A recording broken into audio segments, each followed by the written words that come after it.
જય શ્રી કૃષ્ણ. એસએસસી ક્લાસીસના રાજપૂત આયુષના સૌ વિદ્યાર્થી મિત્રોને નમસ્કાર. મિત્રો, આ એક નાનકડો ઇન્ટ્રો વિડીયો છે જે લેક્ચર સ્ટાર્ટ થવા પહેલાં 2 જ મિનિટનો ચાલશે, એના પછી લેક્ચર સ્ટાર્ટ થશે, બરાબર.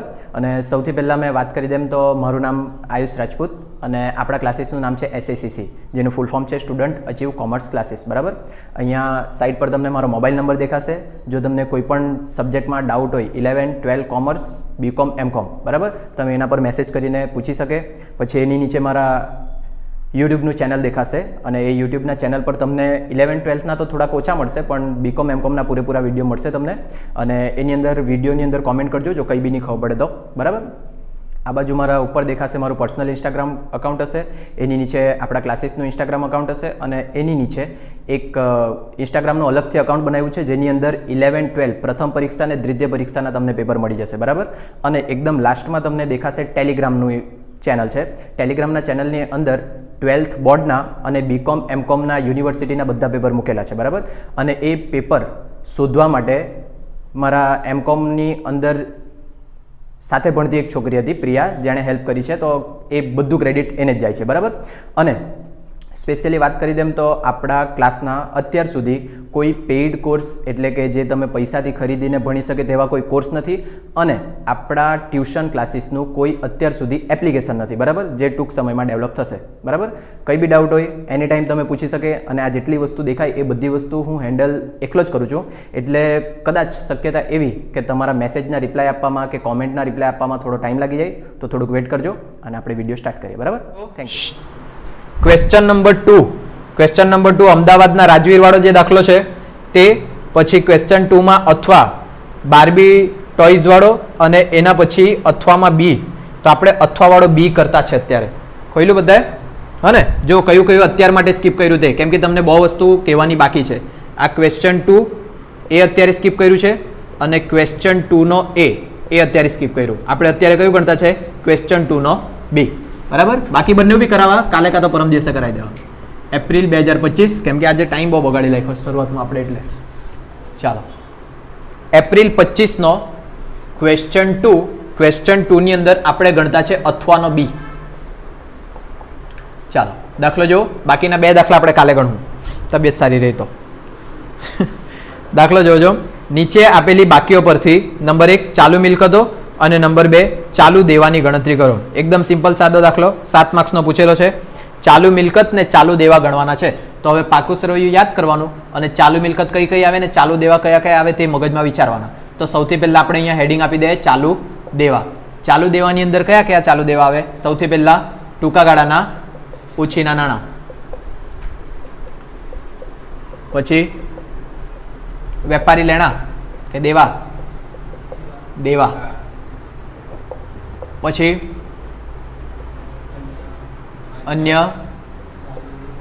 અન્ય ચાલુ જવાબદારી કે મિલકતો, કાલે જ તો કરાયો તેવો યાદ નહીં રાખ્યું તમે. અને લાસ્ટમાં ટૂંકા ગાળાની જોગવાઈ, બરાબર. અહીંયા જે રકમ આવશે તે અહીંયા લખવું અને એનું ટોટલ કરી દેવું. પછી બીજું શું આવશે? ચાલુ મિલકતો. 2 વસ્તુ શોધવા કીધું છે ને, ચાલુ દેવા ને ચાલુ મિલકતો. ચાલુ મિલકતો તો યાદ રહી જાય, એથી લઈને એફ સુધી. એની અંદર આવે ચાલુ રોકાણો, પછી માલ સામગ્રી, પછી વેપારી લેણા, પછી રોકડ સમકક્ષ, પછી ટૂંકા ગાળાની લોન અને ધિરાણ, અને અન્ય ચાલુ મિલકતો. એક રહી જતું છે એવું લાગતું છે. 1 2 3 4 5 6 ABCDEF થઈ ગયા ને? ABCDEF, એથી એફ સુધી જ આવે ને? એટલે બસ આટલા જ છે. ચાલો હવે આની અંદર કયાની અંદર કઈ વસ્તુ જશે તે લખીએ, એનું ટોટલ મારીએ અને 7 માર્ક્સ મળી ગયા તમને. ક્લિયર આટલું બધાને? આવા દાખલા કોઈએ છોડવાના નહીં, પાકા શ્રેયાવાળા. ચાલો, પણ એ છોડવા માટે તમારે પેલો બારબી વાળો બી ગણવા પડે, હા ને? જો દાખલાની અંદર સૌથી પહેલા કયું આપેલું છે? નફા નુકસાન ખાતું જમા. આવે આ બંનેમાંથી એક જગ્યા? હા કે ના? નફા નુકસાન ખાતું જમા એટલે નફા નુકસાન ખાતું એટલે શું? અનામત. ગધેડાઓ, અનામત એટલે ક્યાં જાય? અનામતને ભંડોળમાં આવશે, અહીંયા નહીં આવે એટલે નહીં લખવાનું. પછી આવી રીતના કરવા કરતા છે ને તમે અહીંયાથી જાઓ તો વધારે હેલું લાગે તમને. ટૂંકા ગાળાના ઓછીના નાણાંની અંદર કઈ કઈ વસ્તુ આવે? બેંક લોન, કેશ ક્રેડિટ અને બેંક ઓવરડ્રાફ્ટ. હોદો એવું નામ છે કોઈ જગ્યા? બેંક ઓવરડ્રાફ્ટ મળી ગયું. કેશ ક્રેડિટ છે, કેશ ક્રેડિટ બી છે. બેંકમાંથી લોન લીધેલી છે નથી ને? ચાલો તો અહીંયા મેં કાઉન્સમાં લખી દે નંબર 1 અને આપણે અહીંયા નંબર 1 માં લખીએ ટૂંકા ગાળાના ઓછીના નાણાં. એની અંદર બે વસ્તુ આપેલી છે. બેંક ઓવરડ્રાફ્ટ કેટલા રૂપિયાનો? 25,000નો અને કેશ ક્રેડિટ 20,000. બરાબર. બેંક લોન એકવાર પાછું જોઈ લેજો ને, નજરની બહાર નહીં રહી જાય. નથી આપેલું ને? ઓકે. ટોટલ મારી એટલે કેટલા થઈ જાય? 45,000. એટલે અહીંયા લખીએ નંબર 1 માં 45,000. આવું હેલું પડે ને, એક એક એક એક જોતા જાય તો. વેપારી દેવા, દેવા એટલે લેણદાર ને દેવી હુંડી બંને છે કે એક જ છે? જોઈ લો. લેણદાર તો દેખાઈ ગયું, દેવી હુંડી છે નહીં મળે તો આવું નંબર આપવાની જરૂર નથી. અહીંયા જ લખી દે કાઉન્સમાં લેણદાર. કેટલા રૂપિયાના? 30,000. ચાલો એના પછી અન્ય ચાલુ જવાબદારી. મેં તમને કીધેલું આમાં કંઈ યાદ નહીં રાખવાનું. આની અંદર બધા હવાલા આવે હે. અને ટૂંકા ગાળાની જોગવાઈની અંદર બે વસ્તુ, કરવેરાની જોગવાઈ અને સૂચિત ડિવિડન્ડ. હોતો કરવેરાની જોગવાઈ છે, સૂચિત ઇક્વિટી ડિવિડન્ડ બી છે જો ઉપર. હા, બસ બે જ વસ્તુ છે ને, જોઈ લો હરકી રીતના. આ જે કોર્પોરેટ ડિવિડન્ડ ટેક્સ છે, કોર્પોરેટ ડિવિડન્ડ ટેક્સ તે બી આની અંદર આવે ને. 3 નામ યાદ રાખવા કીધેલ. કાલે મેં કીધું તો ત્રીજું નામ આવે ને ત્યારે યાદ આવવા જોઈએ. કોર્પોરેટ ડિવિડન્ડ ટેક્સ બી આની અંદર આવે. મગજમાં રાખવાનું બધાએ. બરાબર. તે છતાં એક વખત જોઈ લેજો. ચાલો એટલે અહીંયા નંબર 2 આપીએ અને આને નંબર આપીએ 3. લખીએ નંબર 2. નંબર 2 માં છે અન્ય ચાલુ જવાબદારી અને આપણે અત્યારે ત્રીજું ગણતા છે કયું? ટૂંકા ગાળાની જોગવાઈ. નમૂનો મોડે કરો તો જ કંઈ થાય, નહીં તો કંઈ થાય નહીં. ચાલો ટૂંકા ગાળાની જોગવાઈની અંદર પહેલા તો કરવેરાની જોગવાઈ શોધી આપણે. કરવેરાની જોગવાઈ કેટલા રૂપિયાની? 30,000. પછી લખ્યું સૂચિત ડિવિડન્ડ. સૂચિત ડિવિડન્ડમાં આપેલું છે સૂચિત ઇક્વિટી ડિવિડન્ડ. કેટલા રૂપિયાનું? 25,000. અને આ ખાસ યાદ રાખજો, જો કદાચ ભૂલતો નહીં તો આ જ આવતું છે કોર્પોરેટ ડિવિડન્ડ ટેક્સ.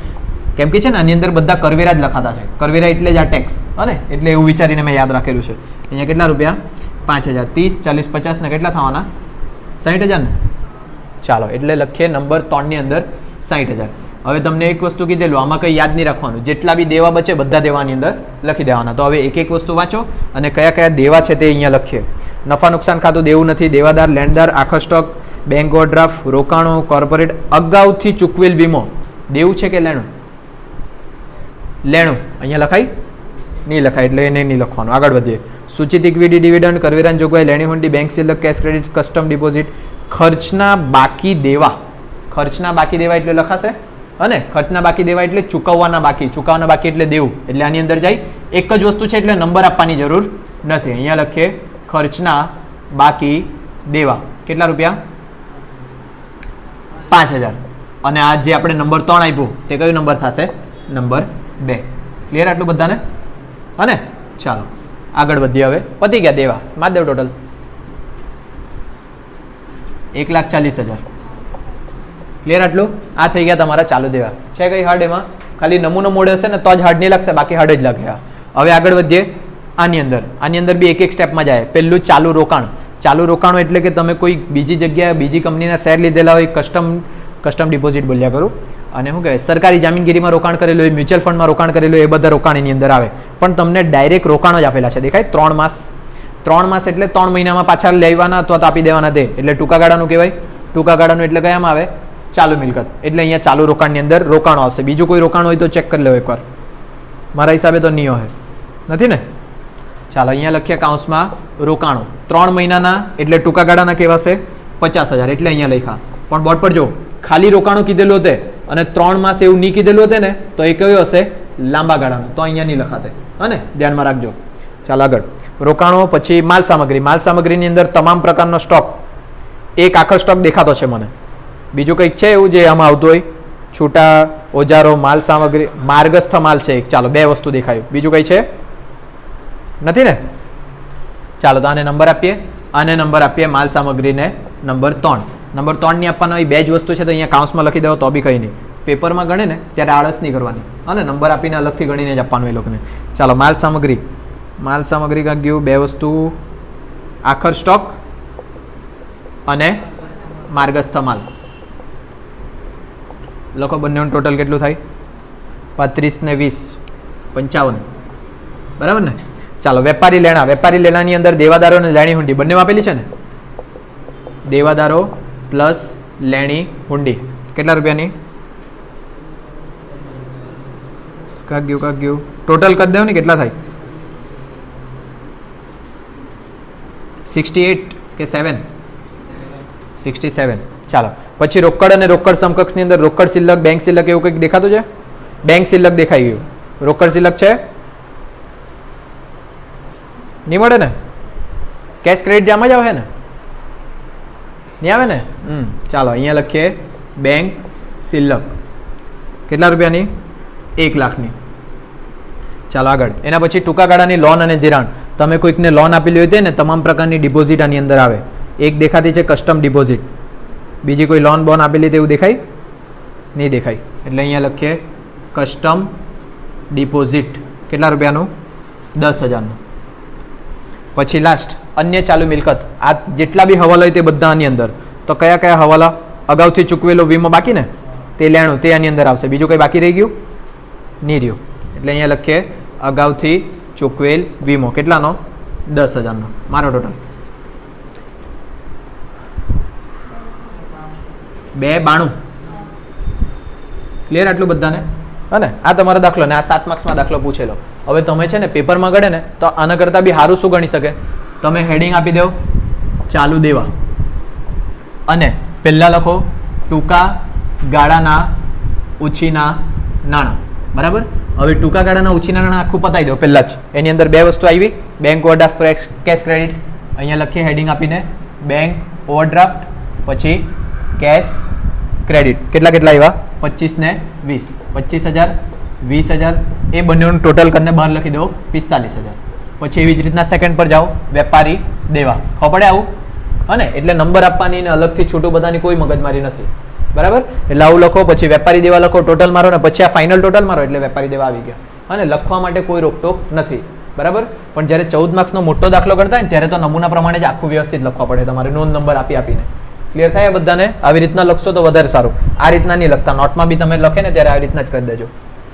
ચાલો વધીએ આગળ. આવ્યો તમારો ક્વેશ્ચન 2 નો અથવાનો બી.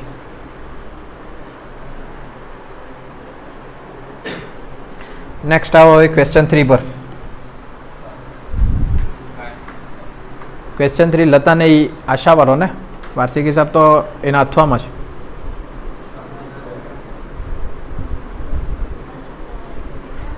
ચાલો ક્વેશ્ચન 3 લતાને આશાવાળો દાખલો ખોલો.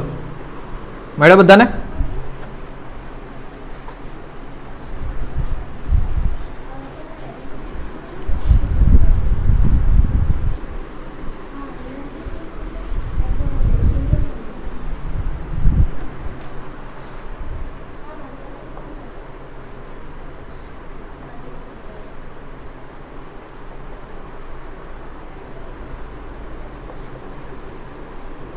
ચાલો લતા અને આશાવાળો દાખલો જોજો. લતા અને આશાનું તારીખ 31/3/24 રોજનું પાકું શ્રેય આપેલું છે. પાકા શ્રેયને નીચે વાંચો. તારીખ 1/4/2024 રોજ ભાગીદારી પેઢીનું ઉષા કંપની લિમિટેડમાં રૂપાંતર કરવામાં આવ્યું. આ રૂપાંતર કરવામાં આવ્યું એટલે તમને ખબર પડવા જોઈએ ભાગીદારી પેઢીનું કંપનીમાં રૂપાંતરવાળો દાખલો છે.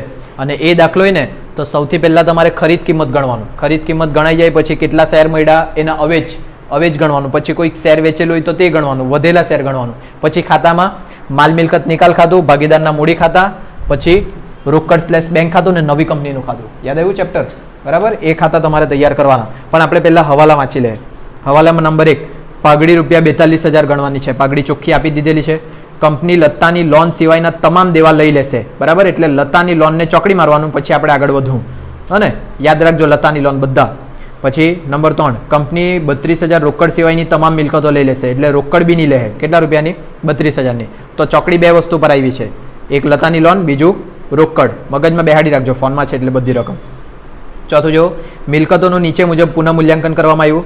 કાયમી મિલકતોના ચોપડે કિંમત કરતાં 20% વધારે, સ્ટોક ચોપડે કિંમત કરતાં 20% ઓછી, તેમજ દેવાદાર પર 10% ગાલખાદ અનામત. જ્યારે આપણે વાપરશું ત્યારે એનો યુઝ કરવું.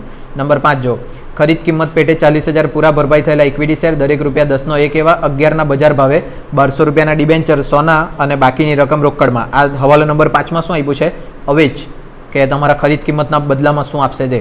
અને છઠ્ઠો હવાલો જુઓ, ભાગીદારો કંપનીના ઇક્વિટી શેર અને ડિબેન્ચર પાકા સરવૈયાની મૂડીના પ્રમાણમાં વેચી લેશે અને માલ મિલકત નિકાલ ખાતું, રોકડ / બેંક ખાતું અને મૂડી ખાતા તૈયાર કરવાના છે. સાદામાં સાદો દાખલો ને સૌથી હેલ્લો દાખલો. કોઈએ બી આ 14 માર્કનો દાખલો છોડવાનો નહીં. હવે એના અથવામાં જો, એના અથવામાં તમને એ અને બીમાં શું પૂછ્યું છે? એની અંદર પાકું શ્રેણીમાં બિનચાલુ દેવા ને ચાલુ દેવા પૂછેલા છે, ચાલુ મિલકતો પૂછેલું છે. અને બ ની અંદર જો પાછો આવો જ દાખલો છે. તો તમારી બુદ્ધિ દોડાઈને આ 14 માર્ક વાળો પહેલો વાંચી લો. 14 વાળો આવડી જતો છે ને. શું હાર્ડ હશે? હવાલા. જો કોઈ બી હવાલો એવો દેખાય કે જે તમે ટ્યુશનની નોટમાં નથી જોઈ લો, જે આવવાનું જ નથી, એવો દાખલો તો આવે જ નહીં કે જે આપણી નોટમાં નહીં હશે ને, તો ટ્યુશનની નોટમાં નહીં જોઈ લો, કાં તો તમને હાર્ડ લાગે નોટમાં હોવા છતાં બી એવો હવાલો પૂછાય ને તો જ એ દાખલો નહીં ગણવાનો.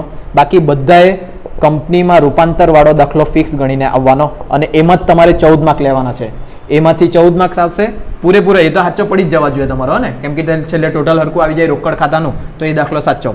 એટલે 14 માર્ક એમાંથી જે મેં થિયરી આપી છે, થિયરી એટલી જ વાંચવાની, 12 માર્ક્સની થિયરી અને 10 માર્ક્સના જે ટૂંકા સવાલ છે ને એમાંથી ઓછામાં ઓછા 5 માર્ક્સ તો લાવવાના જ તમારે, બરાબર. એટલે 3 દાખલા તો સાચા ગણીને જવાના, હા ને, એટલે તો તમે પાસ થાય. તો જે અત્યારે જે આપણે છોડ્યું ને ક્વેશ્ચન 2, જે મેં કેમ હાર્ડ છે થોડુંક, એ ક્વેશ્ચન 2 તમે સ્કીપ કરવા સાથે બી પાસ થઈ શકે. ક્લિયર થાય આટલું બધાને? 12 માર્ક્સની થિયરી આપેલી તે જ આવે, એના સિવાય બીજી કોઈ આવવાની નથી, પરફેક્ટ લખીને આવવાની. 14 માર્ક્સનો જો 14 માર્ક્સનો અથવામાં 7 અને 6 માર્ક્સના, 14 માર્ક્સ અથવામાં 7 અને 6 માર્ક્સ, આ બધામાંથી છે ને એક દાખલો તો 14 માર્ક્સનો તમારથી થવા જ જોઈએ, તો જ તમે પાસ થાય, નહીં તો નહીં થાય. ક્લિયર આટલું બધાને? અને જે સૌથી સારું છે આજ કંપનીમાં રૂપાંતર, અને નસીબથી તમને એવો દાખલો મળી ગયો પાકા સરવૈયાનો જે 14 માર્ક્સનો છે, તો અંદર એન્ટ્રી જોઈ લેવાની, નામ કોઈક નામ નવું નહીં દેખાય ને તો પાકું સરવૈયું તૈયાર કરવાનું. નવું નામ એટલે ખબર પડે ને, તમે નહીં જોઈ લે, પાકું સરવૈયું તો ખબર પડતી છે ને જે બનાવવાનું તે આપણે ઇક્વિટી શેર વાળું ને મિલકતો વાળું. જો એમાં કોઈ નવું નામ નહીં દેખાય ને તો બધાએ પાકું સરવૈયું જ ગણવાનું. તો પછી આ બધું મગજમારી જ પૂરી થઈ ગઈ, આમ જ બેઠા 14 માર્ક લઈ લેવાનું. ક્લિયર આટલું બધાને? એટલે મેં તમને એમ કહેવા માંગુ, 12 માર્ક્સની થિયરી લખવાની, ટૂંકા સવાલ ગણવાના. ટૂંકા આપણા જો નસીબ રિવિઝનના બધા આવી ગયા તો કામ થઈ જાય, હા ને, પણ રિવિઝનમાંથી 2-3 તો પૂછાય જ, બરાબર. એટલે 2-3 એમાંથી, અને પાકું સરવૈયું જો મળી ગયું તો 14 માર્ક એમાંથી લાવો અથવા તો આમાંથી લાવો. કોઈ બી રીતના 14 માર્ક એક ફિક્સ દાખલો ગણવાનો. પછી તમે જેટલા બી દાખલા બચ્યા તેમાં જે મસ્તી કરવાના તે કર્યા કરજો, બરાબર, વધારે માર્ક સ્કોર કરવા સારું. તમે આટલું લખે ને 14, 12 અને 10, 10ની જગ્યાએ મેં અહીંયા લખું ખાલી 6 માર્ક્સનું, બરાબર. 6 ને 4 10, 20 ને 30, 32 માર્ક્સ છે ને. 32 માર્ક્સનું લખીને આવે ને તો કદાચ તમારા 18 માર્ક કે 19 માર્ક એ લોકો આપે. આવું કરે પેપર ચેકિંગમાં એ લોકો, ખબર પડે. એટલે આટલું લખવા પછી બી મેં તમને ગેરંટી નહીં આપું કે તમે 32-32નું સાચું લખેલું હોય તો બી તમને 32 માર્ક મળે, તો બી તમને અંદાજો રાખવાનો કે 20 કે 22 માર્ક્સ આપશે તમને, એનાથી વધારે નહીં આપે. જો આખું પેપર તમે કમ્પ્લીટ કરેલું હશે ને તો કદાચ તમને આટલા માર્ક્સ આપે, 30 થી 35, એનાથી વધારે જાય જ નહીં કોઈના, બરાબર. મારા 49 સાલા 50માં સેમ 1માં, હા ને.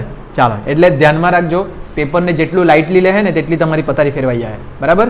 એક દાખલો 14 માર્ક્સનો આવડવા જ જોઈએ. પેપર ખોલે એટલે પહેલા એ જ દાખલો તમારે શોધવાનો કે મારા માટે કયો દાખલો છે તે. બધા માટે ચેપ્ટર અલગ હોઈ શકે, કોઈને શાખા બી ગમે અને કોઈને કંપનીમાં રૂપાંતર ગમે, કોઈને ખાલી પાકું સરવૈયો ગમે. ગણીએ કુનાલ? ચાલો જો હવે ભાગીદારી પેઢીનું જો કંપનીમાં રૂપાંતર હોય તો સૌથી પહેલા તમારે ગણવાનું ચોખ્ખી મિલકત. યાદ આવ્યું કે નહીં આવ્યું? ચોખ્ખી મિલકત એટલે લીધેલ કુલ મિલકતો માઇનસ લીધેલા કુલ દેવા. અને એની અંદર સૌથી પહેલા કયું નામ લખવા કીધેલું મેં તમને? પાઘડી. હવાલામાંથી પાઘડીની રકમ લખાવો, 42,000. ક્લિયર બધાને? યાદ આવતું છે કે યાદ નહીં આવે તો આ 1-2 દાખલા ગણાવવા, પછી તો બધા તમારે જાતે જ નક્કી કરવા પડે, કોઈ નહીં આવડે તો પૂછવાનું. ચાલો, એના પછી તમને શું કીધેલું? જે મિલકતો છે બધી મિલકત જોવાની કાંથી? પાકા સરવૈયામાંથી. નામ પાકા સરવૈયામાંથી લખવાનું અને રકમ કાંથી લખવાની? હવાલામાંથી. યાદ? હા ને. ચાલો, પાઘડી આવી ગઈ. પછી લખીએ મકાન. પાકા સરવૈયામાંથી નામ જોવો ને હવાલામાંથી રકમ. મકાન માટેનો હવાલો શોધો. છે કોઈ જગ્યા મકાનનો હવાલો? કાયમી મિલકતો ચોપડે કિંમત પર 20% વધારે. એટલે આ મકાન બી કાયમી મિલકતમાં આવે. મકાન કેટલા રૂપિયાની? 3,60,000ની. એમાં 20% વધારે એમ કીધેલું છે એ લોકોએ, તો પ્લસ કરો 20%.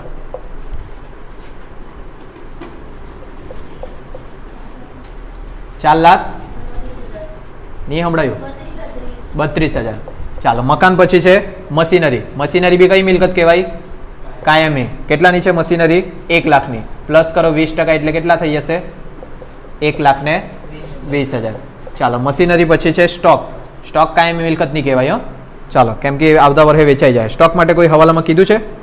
ચોપડે કિંમત કરતાં 20% ઓછી કિંમતે. દેખાયું બધાને? હા ને, ચોપડી કિંમત કેટલી છે સ્ટોકની? 1,40,000. એમાંથી 20% ઓછી કિંમતે બતાવો. 1,12,000. ચાલો સ્ટોક પછી છે દેવાદારો. જો દેવાદારો લખે તો મૂળ દેવાદારો લખવાના. કેટલા? 1,40,000. પેલા બાદ કરેલા દેવાદાર નહીં લખી દેવાના. હા ને, ધ્યાન રાખજો. દેવાદારો છે 1,40,000 અને નીચે હવાલામાં કંઈ કીધેલું છે? 10% લેખે ગાલખાદ અનામત. દેખાયું બધાને? દેવાદારો પર એક જ હવાલામાં બધું હતું. હવાલો નંબર 4માં એમાંથી માઇનસ કરો ગાલખાદ અનામત 10%, 14,000. 1,36,000 કે 26,000. ગુસ્સો છે કે મગજમાં બધાને? પછી લેણી હુંડી. લેણી હુંડી માટે હવાલો કયો આપેલો કે નહીં આપેલો? નહીં આપેલો ને? જો નહીં આપેલો હોય તો જેટલી રકમ પાકાશ્રયમાં છે તેટલી જ રકમ લખવાની. કેટલા રૂપિયાની? 64,000. પછી હોદો રોકાણો. રોકાણોનો કોઈ હવાલો આપેલો નથી તો જે રકમ છે તે જ લખીએ. કેટલા રૂપિયાની? 60,000ની. અને પછી જો રોકડ. રોકડ માટે એ લોકોએ કંઈક કીધેલું હા ને, નહીં લઈ જવાનું, પણ અમુક જ નથી લઈ જવાના. કંપની 32,000 રોકડ સિવાયની તમામ મિલકતો લઈ લેશે. ટોટલ રોકડ કેટલી છે? 96,000. એમાંથી કેટલી લેવાની? એ 32,000 રોકડ સિવાય. એટલે કે આમાંથી માઇનસ કરી દેવું 32,000. બાકીની રોકડ લઈ જશે. 64. ક્લિયર થાય બધાને? આટલી રોકડ નથી લઈ જવાની, બાકી લઈ ગઈ એટલે આ થઈ ગઈ તમારી કુલ મિલકત. પ્લસ કરી દો.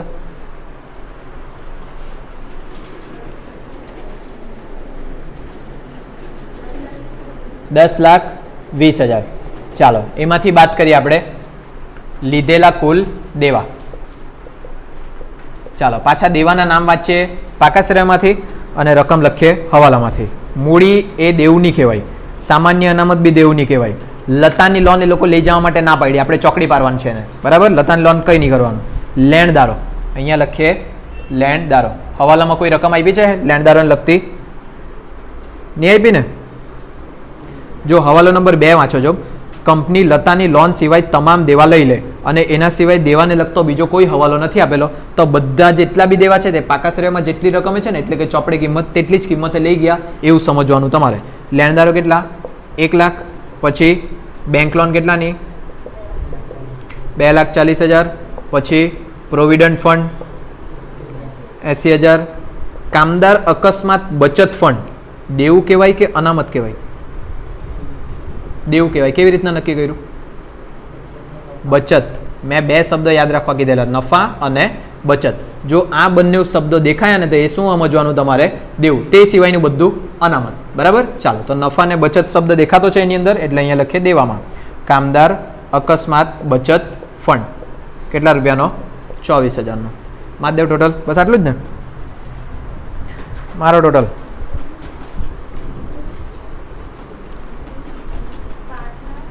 5,76,000. માઇનસ કરો આમાંથી 4,44,000. આ શું આવી ગયું? ચોખ્ખી મિલકત. અને ચોખ્ખી મિલકતને જ બીજું શું કહેવાય? ખરીદ કિંમત. યાદ આવતા છે દાખલા? હા ને? પછી ખરીદ કિંમત ગણાઈ જાય એના પછીનું સેકન્ડ સ્ટેપ શું હતું તમારું? ખરીદ કિંમત પેટે અવેજ. ખરીદ કિંમત પેટે અવેજ. હવે અવેજ ગણતી વખતે તમારે હવાલો યાદ રાખવા પડે. કયો હવાલો હતો? 5મો ને? ચાલો. ખરીદ કિંમત પેટે 40,000 પૂરા ભરપાઈ થયેલા ઇક્વિટી શેર એટલે નંબર 1 લખી દે. આપણે શું આપ્યા એ લોકોએ? Equity share. કેટલા શેર આપ્યા? 40,000 શેર આપ્યા. કેટલાના ભાવે આપ્યા? દરેક ₹10ના 1 એવા ₹11ના બજાર ભાવે. કેટલા રૂપિયામાં આપ્યા? 11 રૂપિયામાં. 11 ચોક 44, 4,40,000. બધા તો અહીંયા જ આવી ગયા. આપણી ખરીદ કિંમત ખોટી નહીં નીકળે. 4 લાખ અહીંયા. ઓકે, અહીંયા આવી ગયા 4,44,000. બાદ કરો. ગણતરી થોડી ખરકી કરો ને. 5,76,000. ચાલો હવે અહીંયા આવી જાઓ. 40,000 ઇક્વિટી શેર, 11 રૂપિયાનો ભાવ, 4,40,000 ને 11 ચોક 44, બરાબર. ચાલો એને પછી હવાલામાં આગળ વાંચો. ₹1200 ડિબેન્ચર દરેક ₹100 ના ભાવે, એટલે બીજું શું આપ્યું? ડિબેન્ચર. કેટલા ડિબેન્ચર આપ્યા? 1200. એક ડિબેન્ચરનો ભાવ કેટલા રૂપિયા? ₹100, એટલે 1,20,000 થાય કે, બરાબર. અને પછી આગળ શું કીધું છે? બાકીની રકમ રોકડ, એટલે ત્રીજું લખીએ રોકડ. બાકીની રકમ શોધવા માટે જોવા પડે આપણે ખરીદ કિંમત કેટલી છે? 5,76,000, એમાંથી આ બંને રકમ બાદ કરો એટલે બાકીની રકમ મળે આપણને 16,000. ક્લિયર બધાને? અને આ વસ્તુ ભૂલેલા નહીં હોય એવું મેં માનું. અને જેટલા બી દાખલા છે બધામાં આ જ છે. અને આગળ આની અંદર શેર વેચવાની તો કોઈ વાત નહીં કરી ને, બરાબર. જો અહીંયા શેર વેચેલા હોતે તો તમે અહીંયા હોતે વેચેલ શેરની સંખ્યા શોધીને એમાં નફો થયો કે નુકસાન થયો તે શોધતે, અને છેલ્લે શોધતે વધેલા શેર એટલે કે બચેલા શેર. ક્લિયર આ બધાને? એક બે દાખલા નોટમાં જોજો, નહીં ખબર પડે તો પૂછજો, કેમ કે રિવિઝનમાં નહીં આવે ને તો પછી રહી નહીં જાય. ચાલો આટલું થઈ જાય પછી તમારે ખાતા બનાવવાના. ખાતા બનાવતી વખતે ઉપર શું લખવાનું? ભાગીદારી પેઢીના ચોપડે જરૂરી ખાતાઓ. એમાં સૌથી પહેલા કયું ખાતું? માલ મિલકત નિકાલ ખાતું. ચાલો માલ મિલકત નિકાલ ખાતું બનાવી લઈ. એના પછીનું કયું ખાતું? ભાગીદારોના મૂડી ખાતા. અહીંયા લખીએ ભાગીદારોના મૂડી ખાતા. કેટલા ભાગીદાર? 2 છે તો 2 ખાના બનાવીએ રકમના. ચાલો એના પછી કયું ખાતું? રોકડ / બેંક ખાતું. અને છેલ્લું ખાતું નવી કંપની. શું નામ નવી કંપની? ઉષા લિમિટેડનું ખાતું. ચાલો અને જો કોઈ લોન નહીં લઈ ગયેલી હોય ને, મતલબ નહીં લઈ ગયેલા હોય નવી કંપની, તો એનું બી ખાતું બનાવી દે ને તો વધારે સારું પડે. હા ને? પણ જો લોનના બદલામાં કંઈ આપેલું નહીં મળે ને તો પછી કંઈ વાંધો નથી એને બનાવવાનું કે નહીં બનાવવાનું. રકમ ગાયબ થઈ ગઈ, છોડી મૂકું.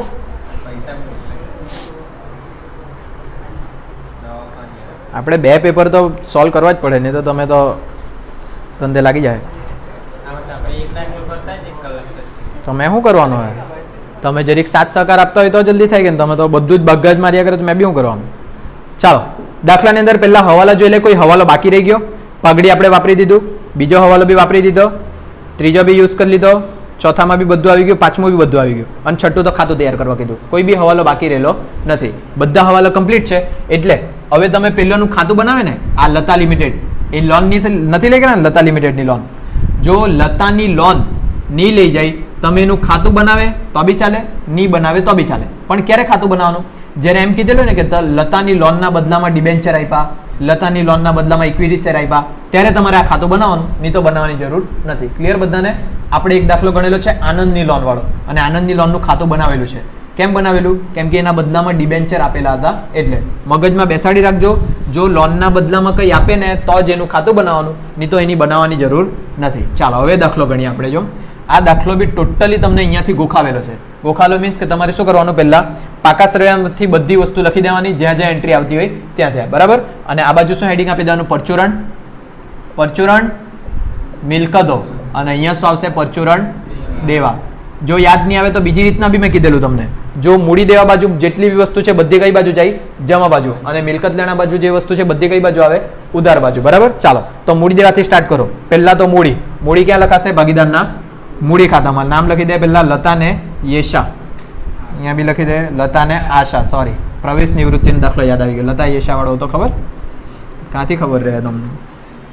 ચાલો 12મા ધોરણમાં હતો તે. પહેલા લખીએ અહીંયા બાકી આગળ લાવ્યા 2,40,000 અને 1,60,000. પછી નીચે આવો સામાન્ય અનામત. કોઈ બી અનામત હોય ભાગીદારના મૂડી ખાતાની જમા બાજુ વેચી આપવાની. સામાન્ય અનામત પ્રમાણ આપેલું છે ઉપર? કોઈ જૂનું નહીં આપેલું. નીચે લાસ્ટ હવાલામાં શું કીધેલું હતું? ભાગીદારો કંપનીના ઇક્વિટી શેર અને ડિબેન્ચર પાકા સરવૈયાની મૂડીના પ્રમાણમાં વેચશે. એ તો ઇક્વિટી ને ડિબેન્ચરની વાત કરી. બાકી બધા માટે કોઈ પ્રમાણ નથી આપેલું. તો આ જે સામાન્ય અનામત છે કયા હિસ્સે વેચવાનું?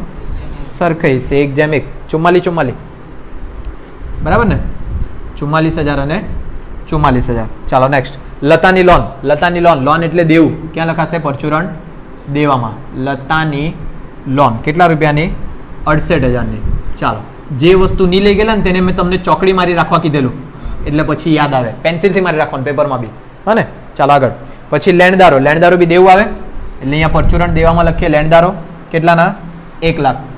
બેંક લોન બી દેવું, એ બી અહીંયા લખીએ 2,40,000. પ્રોવિડન્ટ ફંડ બી દેવું, એ બી અહીંયા લખીએ પ્રોવિડન્ટ ફંડ 80,000. અને કામદાર અકસ્માત બચત ફંડ, એ બી શું કહેવાય? દેવું. એટલે કામદાર અકસ્માત બચત ફંડ આવી ગયા અહીંયા 24,000. દેવા પતી ગયા. ટોટલ મારને બહાર લખાવો ફટાફટ, એ તો પછી મારે. ચાલો, મિલકત લેણા બાજુ જો. પગડી બધી મિલકત છે. મિલકત ક્યાં આવશે? પરચુરણ મિલકતમાં. એટલે અહીંયા લખીએ પહેલા પગડી 52,000. મકાન 3,60,000. મશીનરી 1 લાખ. સ્ટોક 1,40,000. પછી અહીંયા ધ્યાન રાખજો, દેવાદારો લખવાના અહીંયા 1,40,000.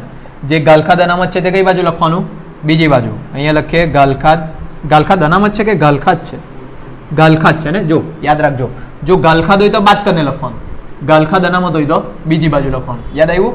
અને ધ્યાનમાં રાખજો, ગાલખાદ હોય તો બાદ કરીને લખવાનું, ગાલખાદ અનામત હોય તો બીજી બાજુ લખવાનું. બાદ કરીને લખીએ એટલે દેવાદારો કેટલા આવશે? અહીંયા 1,28,000. ક્લિયર બધાને?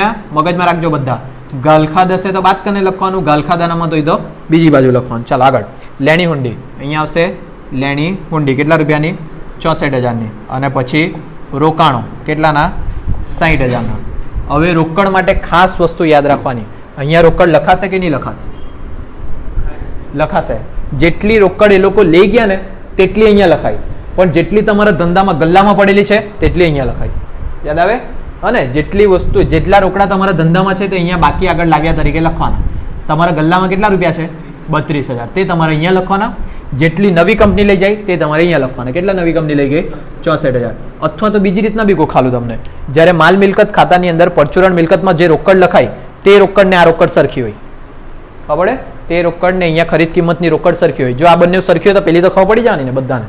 કાં તો બીજી રીત આ રીતે યાદ રાખો, કાં તો એવું યાદ રાખો, ગલ્લામાં જેટલા પૈસા પડેલા હોય ને તે બધા લખાય બાકી આગળ લાવ્યામાં. ક્લિયર? હવે આપણને સવાલનું કંઈ કામ નથી. આના પછી શું કરવાનું? જેટલી ચોકડી મારી છે તેનો નિકાલ કરો. વિસર્જન ખર્ચનો હવાલો આપે તો વિસર્જન ખર્ચ લખવા પડે. એ થઈ ગયું. પછી શેની એન્ટ્રી આપવાની?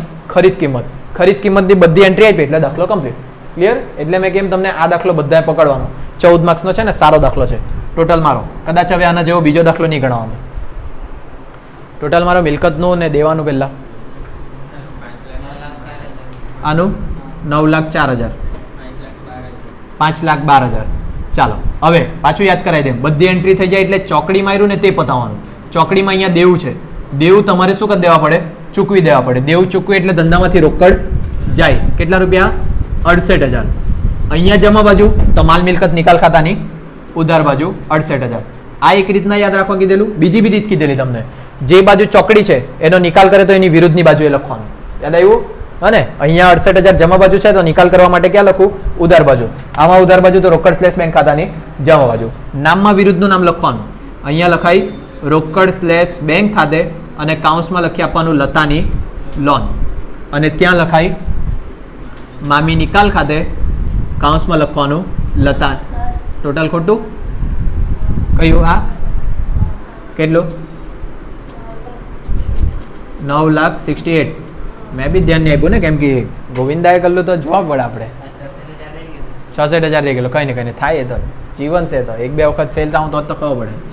ચાલો હા ને? ક્લિયર આટલું બધાને? ચોકડી માર્યું તો એન્ટ્રી પતે. પછી શેની એન્ટ્રી આપવાની તમારે? ખરીદ કિંમતની. ખરીદ કિંમતની પહેલી એન્ટ્રી ક્યાં આપવાની? માલ મિલકત નિકાલ ખાતાની જમા બાજુ. કેટલા રૂપિયા ખરીદ કિંમત આપણે શોધી? 5,76,000. અહીંયા લખીએ 5,76,000. ખરીદ કિંમત એટલે તમે કોના પરથી લેવાના? નવી કંપની પરથી. એટલે અહીંયા કોનું નામ લખવાનું? નવી કંપનીનું. એટલે અહીંયા લખીએ ઉષા લિમિટેડ ખાતે કાઉન્સમાં ખરીદ કિંમત. આ પહેલી એન્ટ્રી લખી. અહીંયા જમા બાજુ છે તો ઉષા લિમિટેડની ઉધાર બાજુ. એટલે અહીંયા લખીએ 5,76,000. વિગતમાં વિરુદ્ધનું નામ મામી નિકાલ ખાતે. આ બે એન્ટ્રી કમ્પ્લીટ. બરાબર? હવે જો ઉષા લિમિટેડના ઉધાર બાજુ તમે 5,76,000 લખ્યા, એનો અર્થ એવો થાય કે ઉષા લિમિટેડ પાસેથી તમારે આટલા રૂપિયા લેવાના. હવે આટલા રૂપિયા લેવાના, એના બદલામાં ઉષા લિમિટેડે અવેજ આપેલો છે. કોણ કેટલી વસ્તુ આપેલી? ઇક્વિટી શેર, ડિબેન્ચર ને રોકડ. તો હવે જો અહીંયા લેતી વખતે તમે ઉધાર બાજુ લખે તો જ્યારે મળી જાય ત્યારે કઈ બાજુ લખવાનું? જમા બાજુ. પણ જ્યારે ઇક્વિટી શેર લખે ત્યારે નામ સાથે લખવાનું. એટલે ઉષા લિમિટેડના ઇક્વિટી શેર ખાતે કેટલાના આપ્યા ઇક્વિટી શેર? 4,40,000. તેવી જ રીતના ઉષા લિમિટેડના ડિબેન્ચર ખાતે કેટલા રૂપિયાના આપ્યા ડિબેન્ચર? 1,20,000. અને છેલ્લે લખવાનું રોકડ સ્લેશ બેંક કેટલાનું આપ્યું? 16,000. ચાલો હવે અહીંયા જો આ એક એન્ટ્રી, આ એન્ટ્રી, આની બે એન્ટ્રી પૂરી. પણ આની જે છે બધાની બીજી એન્ટ્રી બાકી. આની બીજી એન્ટ્રી કમ્પ્લીટ થઈ જાય ત્રણની, એટલે પછી ટોટલ મારો અને દાખલો તમારો કમ્પ્લીટ. બરાબર? ચાલો સૌથી પહેલા રોકડ બેંકની આપી દે, ઈઝી છે. એટલે અહીંયા જમા બાજુ તો રોકડ સ્લેશ બેંક ખાતાની, ઉધાર બાજુ લખીએ 16,000 અને નામમાં લખીએ ઉષા લિમિટેડ ખાતે. ચાલો હવે આના માટે છેલ્લો હવાલો આપેલો છે. એ લોકો એમ કીધેલું છે જે ભાગીદારો છે ઇક્વિટી શેર ને ડિબેન્ચર તેમના મૂડીના પ્રમાણમાં વેચશે, એવું જ કીધેલું છે ને ચોખ્ખું. બરાબર? તો અહીંયા અમે શોધું મૂડીનું પ્રમાણ. મૂડીનું પ્રમાણ લતા અને આશા. લતાની મૂડી છે 2,40,000 અને આશાની મૂડી છે 1,60,000. મૂડીનું પ્રમાણ શોધવા માટે પહેલા તો મીંડા દૂર કરીએ. 4 મીંડા કેન્સલ કરું તો પ્રમાણ કેટલું બની ગયું? 24/16. આનાથી નાનું કરતા આવડે તો કરવાનું, નહીં આવડે તો આ જ રાખવાનું. બરાબર? જેને જેવું ફાવે દેવું. ચાલો હવે અહીંયા ઇક્વિટી શેર ને ડિબેન્ચર બંને અહીંયા કઈ બાજુ છે? જમા બાજુ. તો વેચતી વખતે કઈ બાજુ લખવાનું આપણે? ઉધાર બાજુ. અહીંયા લખીએ ઉષા લિમિટેડના ઇક્વિટી શેર ખાતે 24/16 પ્રમાણમાં વેચો.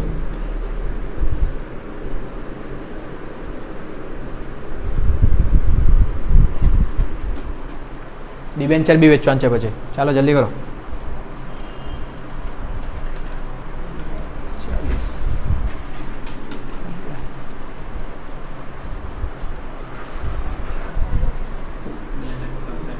$2,64,000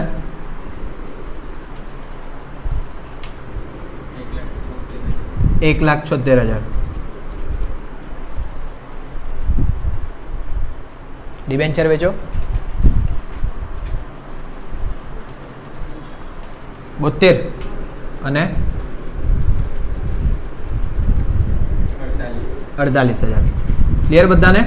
અને આની બીજી એન્ટ્રી કમ્પ્લીટ થઈ ગઈ એટલે દાખલો પૂરો. હવે દાખલાનો ટોટલ મારીએ, જોઈ લે સાચો કે ખોટો. આનું ટોટલ કરો, કઈ બાજુ વધારે છે તે જોઈ લો. જમા કે ઉધાર? કઈ બાજુ? કઈ બાજુ? જમા બાજુ કેટલું આવ્યું? 10,88,000. ઉધાર બાજુ જોવો તો વધારે નહીં નીકળી આવે. 10,36 થતા છે. ચાલો એટલે આ વધારે છે. 10,88,000 બાદ કરો એટલે અહીંયા મળશે તમને નફો.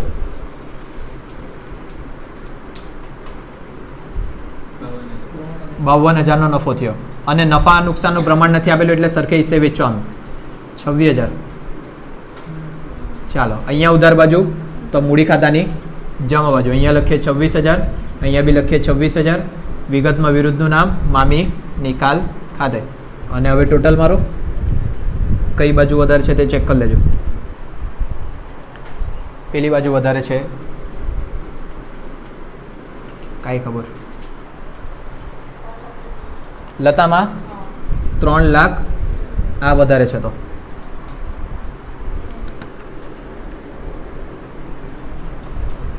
આ વધારે છે ને?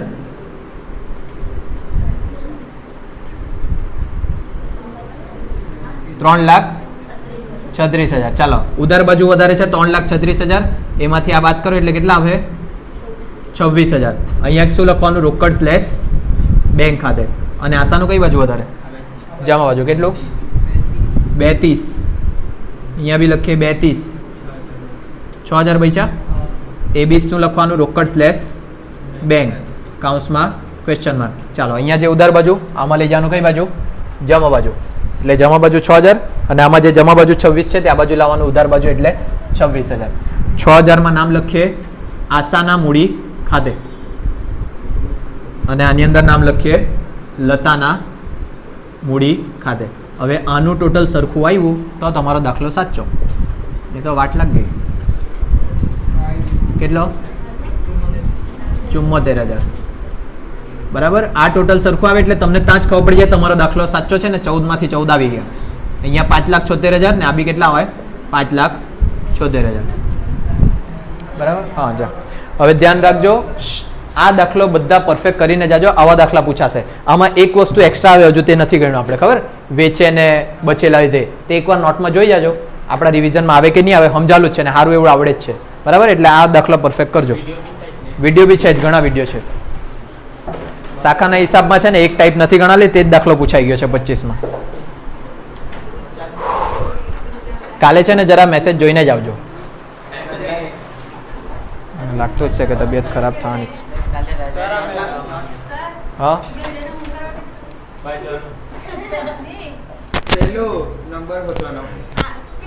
સ્પીડ આઈડી હોજો જેમાં 2025 થી સ્ટાર્ટ થતું